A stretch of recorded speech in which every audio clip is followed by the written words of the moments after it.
شروع اللہ کا نام لے کر جو بڑا مہربان نہایت رحم والا ہے۔ آسمان کی اور رات کے وقت آنے والے کی قسم، اور تم کو کیا معلوم کہ رات کے وقت آنے والا کیا ہے؟ وہ تارا ہے چمکنے والا، کہ کوئی شخص ایسا نہیں جس پر کوئی نگہبان نہ ہو۔ تو انسان کو دیکھنا چاہیے کہ وہ کاہے سے پیدا ہوا ہے۔ وہ اچھلتے ہوئے پانی سے پیدا ہوا ہے جو پیٹھ اور سینے کے بیچ میں سے نکلتا ہے۔ بے شک وہ یعنی خالق اس کو دوبارہ پیدا کرنے پر قادر ہے۔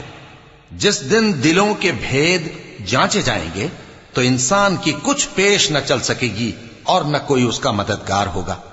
آسمان کی قسم جو مے برساتا ہے، اور زمین کی قسم جو پھٹ جاتی ہے، کہ یہ فیصلہ کن کلام ہے اور یہ کوئی مذاق نہیں۔ یہ لوگ اپنی تدبیروں میں لگ رہے ہیں اور میں اپنی تدبیر کر رہا ہوں۔